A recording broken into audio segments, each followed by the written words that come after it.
Halo semua, selamat datang kembali. Hari ini kita bakal kupas tuntas sesuatu yang kayaknya udah kita kenal banget, tapi mungkin belum sedalam itu. Kita akan lihat kalau geografi itu ternyata jauh lebih seru daripada sekedar hafalin nama ibu kota. Yuk, langsung aja kita mulai. Coba deh, kalau dengar kata geografi, apa yang langsung kepikiran? Mungkin gambar peta dunia ya? Atau nama-nama negara, gunung, sungai? Atau jangan-jangan malah ingat sama ujian sekolah yang bikin pusing? Tapi gimana kalau saya bilang, semua itu cuma secuil aja? Cuma puncak dari gunung es. Nah, ini dia nih inti sebenarnya. Coba perhatiin, kata kuncinya hubungan. Geografi itu ilmu tentang interaksi, tentang cerita gimana kita membentuk dunia kita. Dan sebaliknya, gimana dunia membentuk kita. Jadi bukan cuma soal di mana sebuah tempat, tapi lebih penting lagi, kenapa tempat itu bisa jadi seperti itu. Ini dia nih, gambaran pembahasan kita kali ini. Kita mulai dari dasarnya, lihat bahan-bahannya apa aja, terus kita intip studi kasus yang keren banget, dan terakhir, kita refleksi bareng-bareng soal peran kita. Oke, jadi kalau geografi itu ibarat masakan, apa aja sih bahan utamanya? Ternyata cuma ada 3 teman-teman. Manusia, ruang, dan lingkungan. Yuk kita bedah satu persatu. Pertama dan yang paling utama ya, kita sendiri, manusia. Dalam geografi, kita ini bukan cuma penonton loh. Kita ini pemain utamanya, yang terus-terusan mengubah panggung tempat kita tinggal untuk memenuhi semua kebutuhan kita. Dan jejak kita tuh ada di mana-mana. Coba bayangin, mulai dari petani yang mencangkul sawah, nelayan yang berlayar di laut, sampai kita yang hidup di kota besar membangun gedung-gedung pencakar langit. Semua itu adalah aktivitas geografis. Terus, semua kegiatan itu terjadinya di mana? Nah, disinilah bahan kedua masuk, ruang.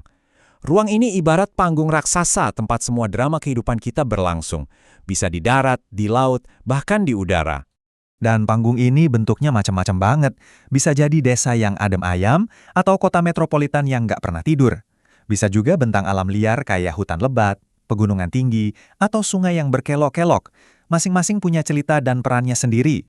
Oke, kita udah punya aktornya, yaitu manusia, dan panggungnya, yaitu ruang. Kurang apa lagi? Tentu aja, latar belakangnya.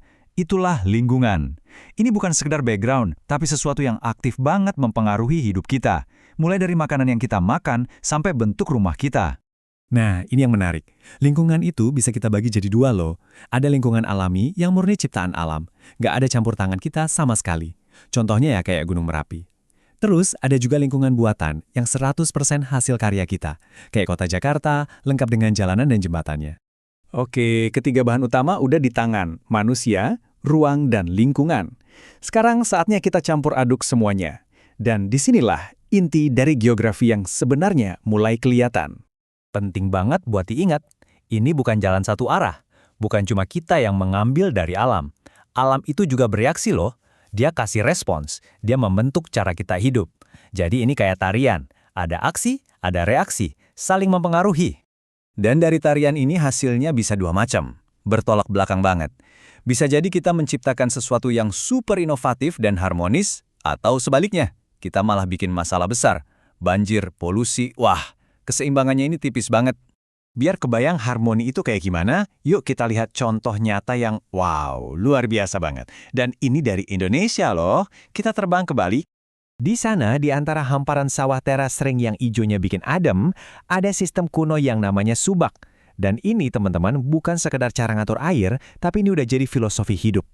Dan yang bikin makin geleng-geleng kepala, sistem ini udah bertahan lebih dari 1000 tahun. Bayangin dari abad ke-9, ini bukti nyata kearifan lokal yang luar biasa dalam menjaga hubungan baik sama alam. Cara kerjanya itu jenius banget.